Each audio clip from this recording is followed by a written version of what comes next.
Buenos días, Dios les bendiga.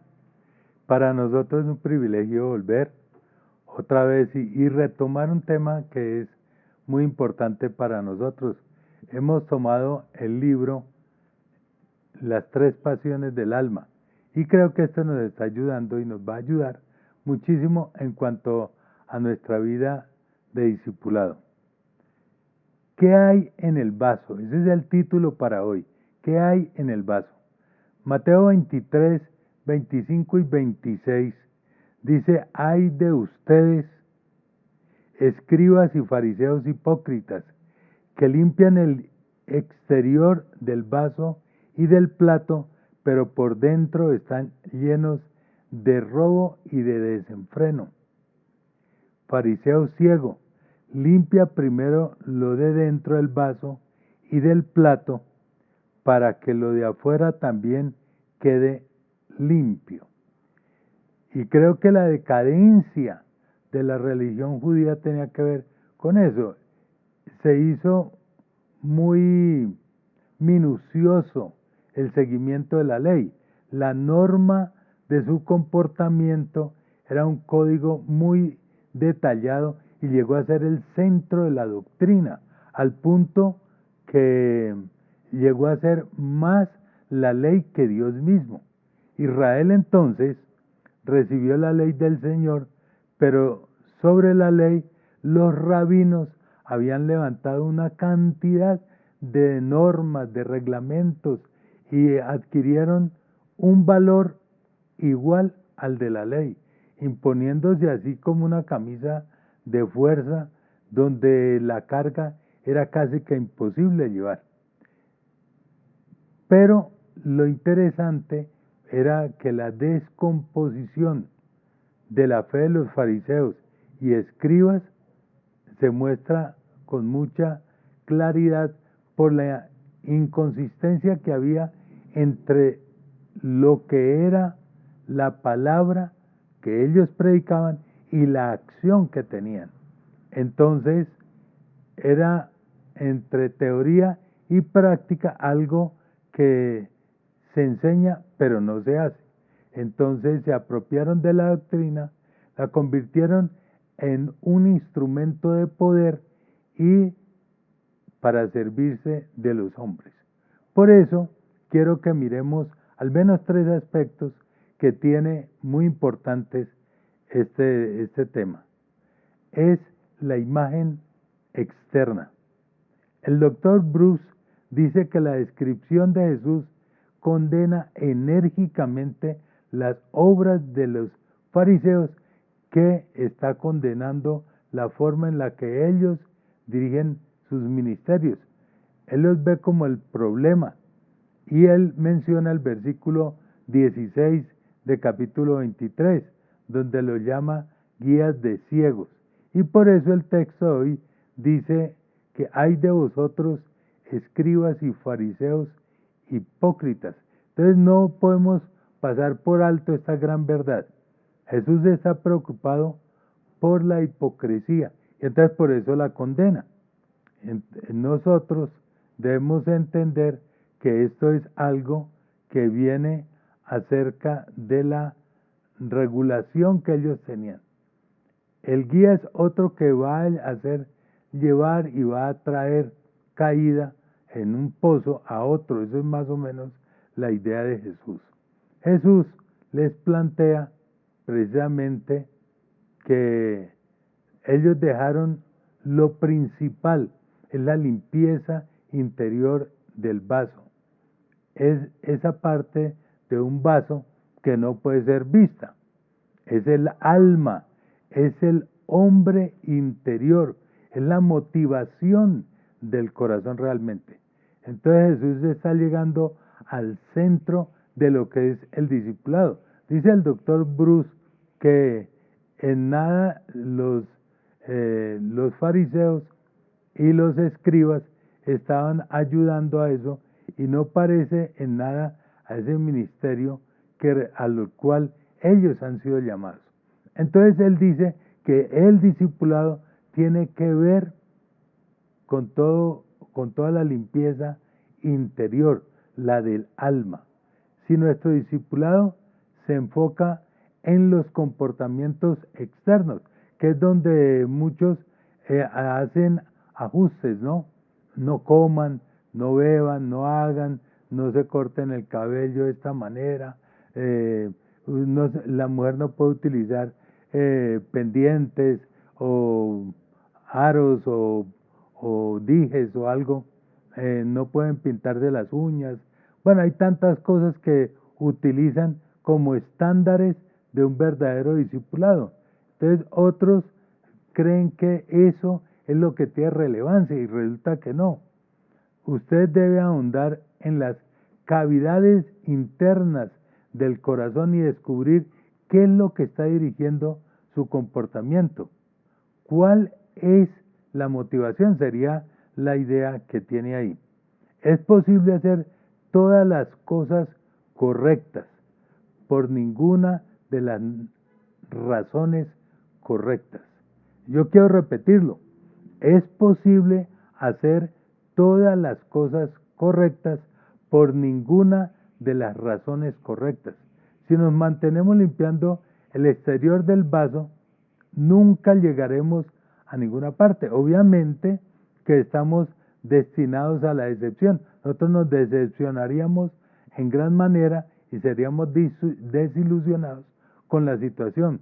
Conseguir más personas para que sirvan en proyectos de servicio sin que eso logre el propósito de Dios no tiene validez. Aprender más de la escritura, de pronto esto, y mantener a las personas rindiendo cuentas, si aprendieron o no aprendieron textos o algo así, aunque es importante, no debe ser esto lo que debe ser principal en el discipulado. Es más no parecernos a los fariseos y ser cristianos. Llevar a esas personas a una entrega, una adoración genuina, es lo que debe ser lo que va a funcionar. Mantener esto nos va a llevar a ser personas que en la parte externa somos muy llamativos, pero la pregunta es, ¿quién sabe cómo se ve el interior del vaso? ¿Cómo está en nuestra vida, nuestro mundo interior? ¿Qué tal si la motivación de mi alma es que usted piense bien de mí? De pronto nosotros nos preocupamos mucho por presentarnos bien, porque la gente piense en nosotros en una forma correcta, que estemos bien bañados, con un buen perfume, bien peinados. Todo esto es importante, pero eso no es lo radical. ¿Qué es lo que necesita mi alma para ser transformado? Necesito el Evangelio para mi alma. Si necesito el Evangelio, yo tengo que volver a preguntarme, ¿qué tal está mi relación con Dios? Otra pregunta ¿es el anhelo de mi alma que Cristo la cambie profundamente? Jesucristo es todopoderoso y es capaz de realizar la tarea de entrar hasta lo más profundo de nuestro corazón y quitar aquellas cosas. Creo que hay una situación que él menciona en el libro, y es que cuando la presión se ejerce sobre nosotros, lo que hay dentro va a ser revelado.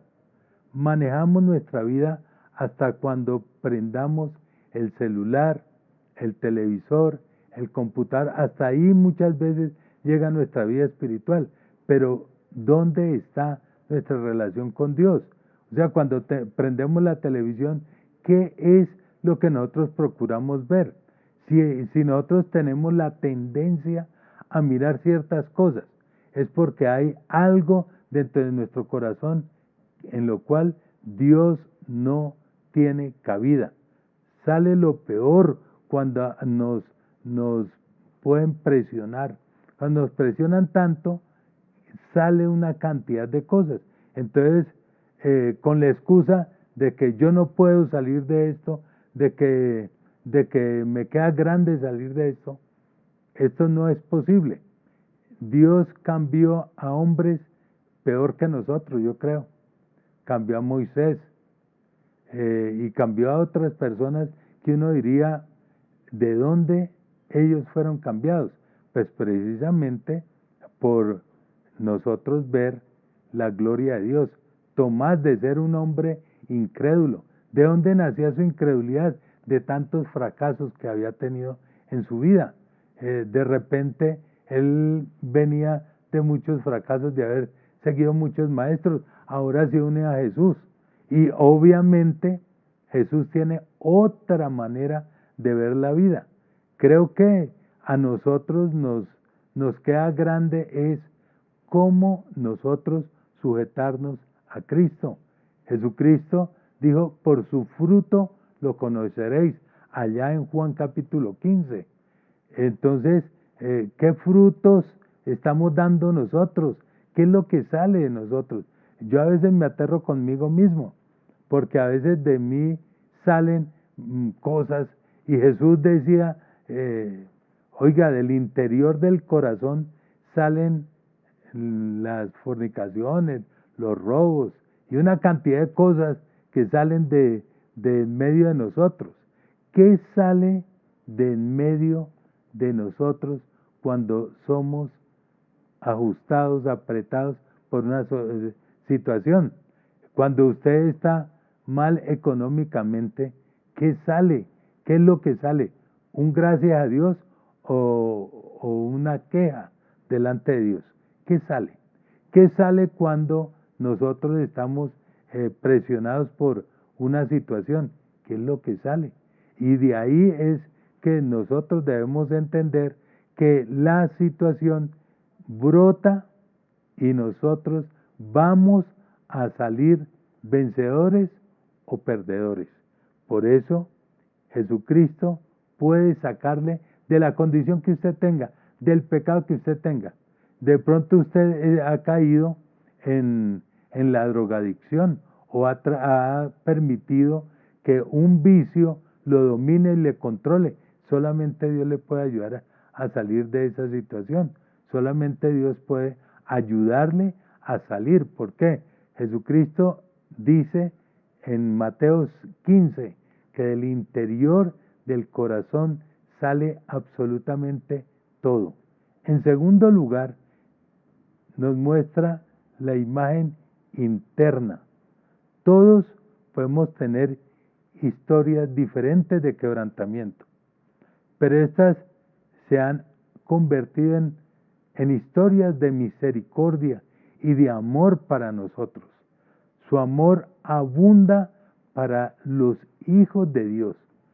O sea, cuando nosotros venimos con historias de vidas quebrantadas, todos nosotros tenemos vidas que de pronto tenemos pérdidas y tenemos una cantidad de cosas. Hay gente que se queja porque en su niñez no recibió amor, pero si usted tiene más de 15 años, usted ya es capaz de reaccionar y de decir, no, yo voy a apropiarme de mi vida y yo voy a seguir adelante. O sea, esto no es de nosotros comenzar a echarle ya la culpa a los demás. Ya un niño de 10 años ya tiene una valía para poder salir adelante de sus situaciones. A veces nosotros pensamos que por ciertas circunstancias que pasaron en la vida, nosotros nos tenemos que quedar ahí, y resulta que no. El fracaso más grande es pretender que alguien me ayude, porque esa es como la queja. Ay, es que mi papá no me amó, mi mamá no me amó, mi papá me arrastró, mi tío me arrastró. Eso fue en el pasado, y ya nosotros tenemos que pararnos y decir, Dios con su misericordia me va a levantar. No, que es que yo era así. Usted puede haber sido lo que haya sido. Recuerdo en esta situación a una persona que traté durante un tiempo, y me comentaba que de una u otra manera había sufrido porque su padre no le aceptó, no le aceptó desde su concepción, no le aceptó. Pero ¿Qué tiene que ver eso con nuestra vida? Si ya nosotros tenemos a Jesucristo, hemos sido aceptados en Jesucristo y Jesucristo nos brinda el amor del Padre. El Espíritu Santo nos recuerda que tengo el amor del Padre. Hay un texto que es muy especial y lo voy a leer en varias versiones. Jeremías 31:3. En la versión La Biblia de las Américas dice: desde lejos el Señor se le apareció diciendo: con amor eterno te he amado, por eso te he atraído con misericordia. En la versión Dios habla hoy: yo me aparecí a él de lejos, yo te he amado con amor eterno, por eso te sigo tratando con bondad. En la versión JBS, el Señor se manifestó a mí hace ya mucho tiempo, diciendo: con amor eterno te he amado, por tanto te soporté con misericordia. Y qué interesante esta versión, porque Él dice que no solamente se manifestó, sino que con ese amor soporta, porque Él tiene más misericordia de lo que otros pueden haber tenido misericordia. De pronto usted cree que a usted no lo han aceptado. Si a usted no lo acepta el mundo, hay un Dios que es todopoderoso, que lo ha aceptado y lo acepta así como es, por la imagen. De pronto nosotros decimos: ay, es que yo soy muy bajito, muy flaco, muy feíto, pero esto no es así. Esto es para que nosotros entendamos que Dios es fiel. En la nueva versión, la Biblia de las Américas, dice: desde lejos el Señor se le apareció y le dijo: con amor eterno te he amado, por eso te he sacado con misericordia. Esto para los que piensan que se deben quedar en una situación de vida. Hay gente que ha nacido en unas condiciones tremendas. Leí de una mujer de la India que su mamá la echó en un baldecito de agua y la dejó porque a su marido lo mataron. Entonces ella se desesperó y no sé qué pasó. Resulta que con el tiempo apareció unos padres, la adoptaron, la levantaron y todo esto, y luego a ella se convirtió en una agente de la policía, en una investigadora, y la llevaron, y resulta que una mujer la cuidaba. Esa mujer resultó siendo su mamá, y eso es tremendo lo que ella vivió. Entonces, por eso quiero dejarle este texto en la Nueva Traducción Viviente. Hace tiempo el Señor le dijo a Israel: yo te he amado, pueblo mío, con un amor eterno, con amor inagotable te acerqué a mí. Nueva Traducción Viviente. Por eso este texto es tan importante. Y la pregunta es: ¿cómo está su alma? ¿Está siendo transformada por el Evangelio? ¿De qué manera? ¿Qué determina su comportamiento? ¿Usted es consciente de lo que está bajo la superficie que está dirigiendo lo que usted hace? Entonces este libro va a buscar desentrañar esos poderes del alma y cómo se relacionan con el discipulado. La naturaleza recibida del Padre es racional. Fuimos creados como portadores de imagen para darle la gloria a Dios. Y creo que esto es más que suficiente para nosotros. Nosotros somos portadores de la gloria de Dios, de la gracia de Dios, de la misericordia de Dios. Y hay 3 poderes del alma, y quiero mencionárselos. Número 1 es soy aceptado. Número 2, soy importante. Y número 3, estoy seguro. Esto nos describe cómo recibimos y damos amor. A lo largo de la vida somos llevados a satisfacer las necesidades innatas aparte de Dios sin satisfacción. A nosotros no nos va a satisfacer nada. Lo que pasa es que esta vida de pecado nos ha llevado a vivir desesperadamente. Y lo que buscó el hombre después de la caída fue esa, llenar esa parte de satisfacción de las necesidades que tenemos, que son esas tres necesidades básicas. Entonces, usamos a otros para llenar ese vacío que nos quedó con esa caída. Y por eso hay gente que dice, yo te quiero pero no te amo. ¿Cómo así? O sea, nosotros o amamos o no amamos, pero nosotros en la naturaleza caída ahora no amamos, sino que nosotros estamos más para dar otras emociones. Y como esas emociones están dañadas y no tenemos el amor, entonces obviamente no experimentamos el amor y la gracia de Dios para dar a otros. Y esto es lo que nos ayuda a nosotros a quitar de repente ciertas circunstancias de nuestra vida que no son muy agradables a Dios. Pero en tercer lugar, la imagen del discípulo es lo que queda.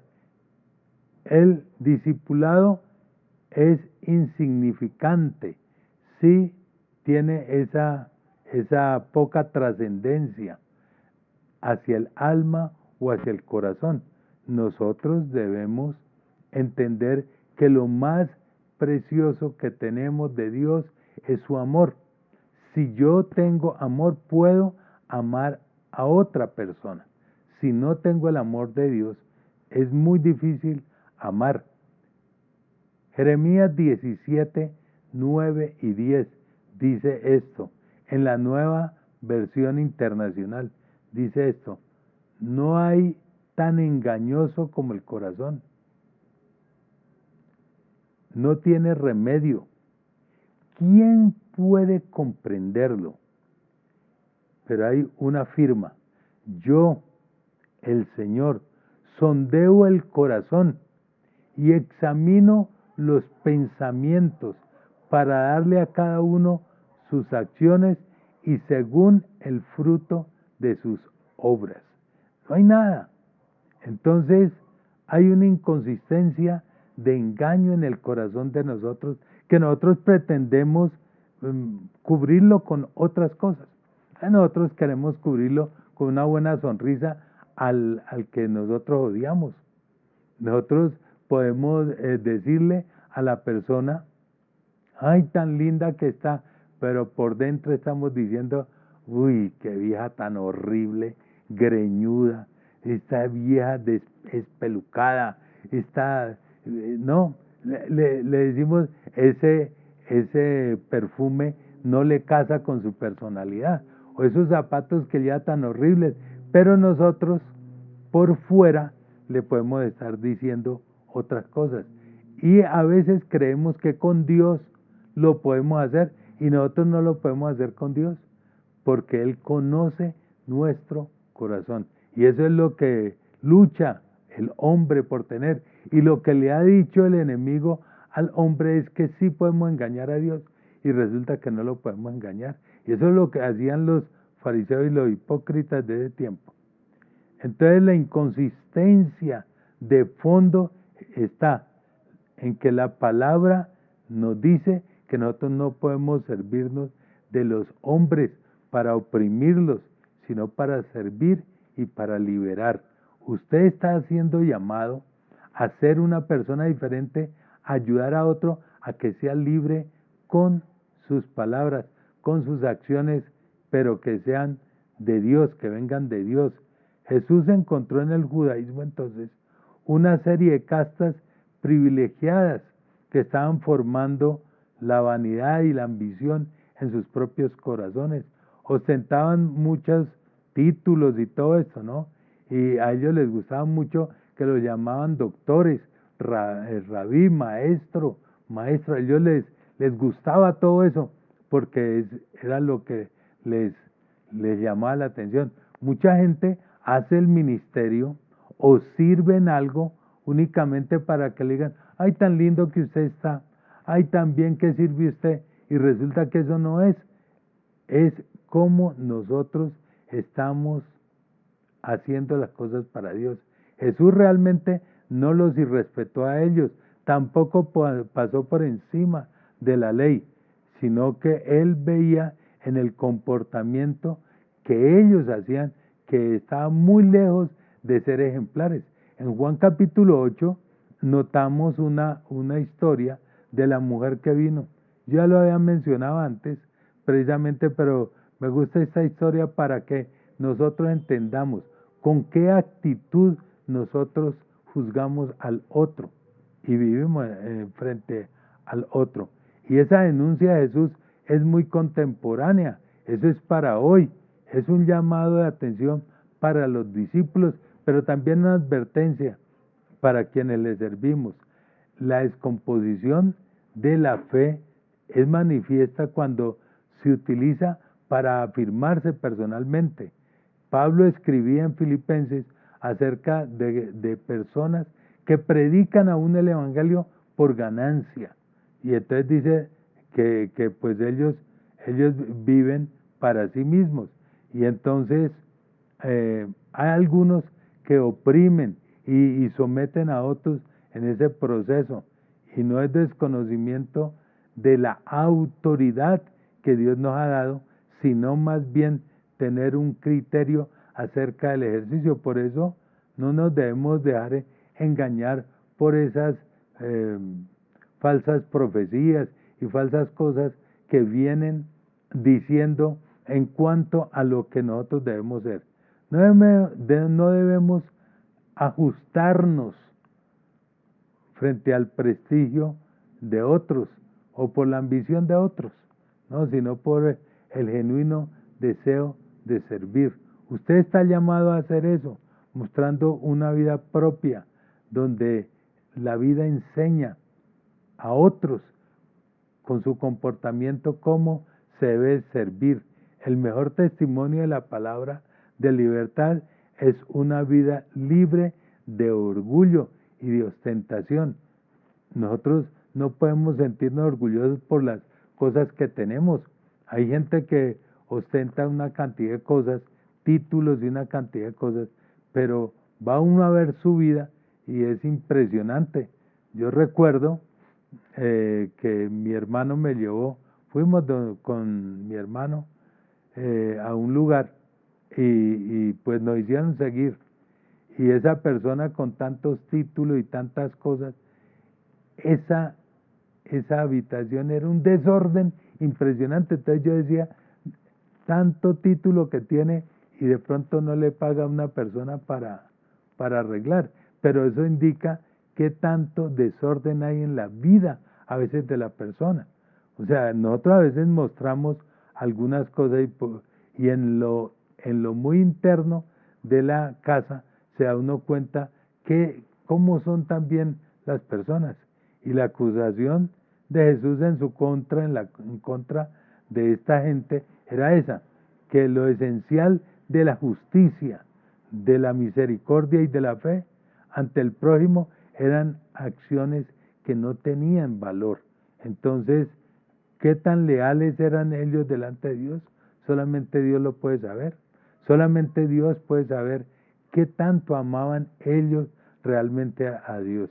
Nosotros debemos perder de pronto de vista aquellos elementos básicos de la ley y caer en legalismos y caer en una cantidad de cosas y estorbar a otros para que no entren. Eso era la acusación del Señor, de Jesús, que dice que ellos estorbaban, aún que otros entraran, les hacían la zancadilla para que otros no entraran, ni entraban ellos ni permitían que ellos entraran. Entonces, al manifestar su oposición a Jesús y hacer lo indebido frente a esa autoridad, lastimaron viudas, fanatizaron a sus discípulos. Hay mucha gente que le gusta fanatizar a la gente y decir una cantidad de cosas, pero realmente con sus vidas están haciendo otras cosas.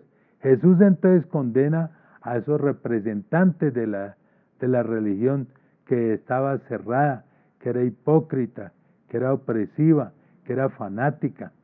Y creo que Jesús subraya muchos elementos básicos de las relaciones del prójimo y con Dios. Por eso Mateo 22, 37 a 39, es un texto que nos debe mover a nosotros, que Jesús menciona esto.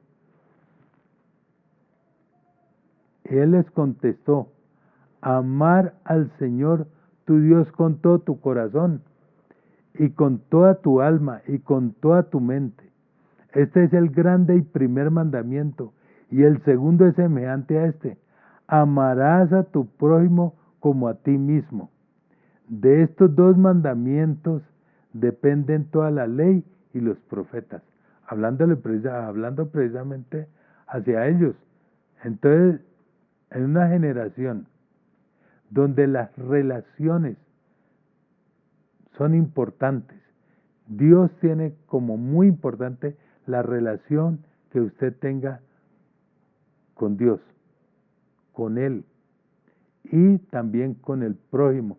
¿Por qué? Porque el Evangelio es liberador. No como nos lo decían en los años 80, 90, que Jesucristo vino a liberarnos de la opresión de otros. No, eso no es. Eso es un sofisma de distracción que se formó, que trataron de poner a la religión como parapeto opresor político, pero esto no es.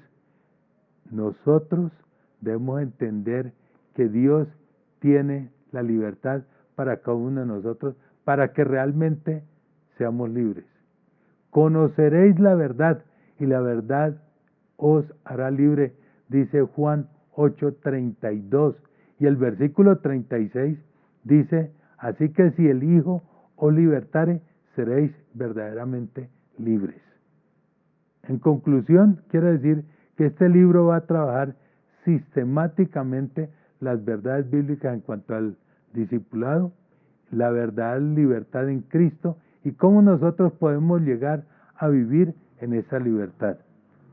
Creo que nosotros podemos tener una libertad que viene en Cristo Jesús. Quiero dejarle para los grupos Jeremías 31, 29 a 34.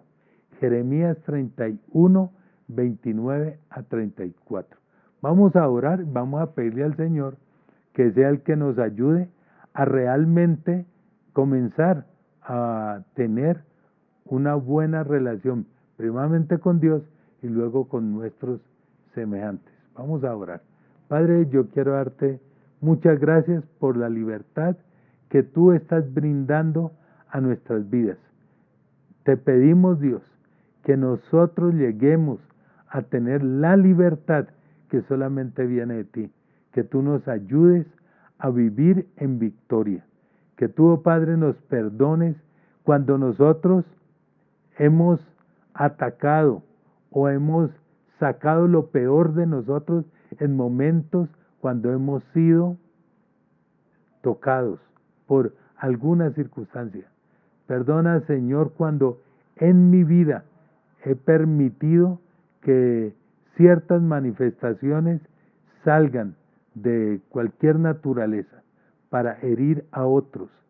Pídale a Dios en este momento que le ayude a tomar el verdadero discipulado de limpiar su alma y su espíritu para que viva realmente libre delante de Dios. Padre, oro por esta persona que está tomando la decisión de ser discípulo tuyo, que decida volver a ver la gloria tuya y a ver tu presencia. Te doy muchas gracias. En el nombre de Jesús. Amén y amén. Dios les bendiga.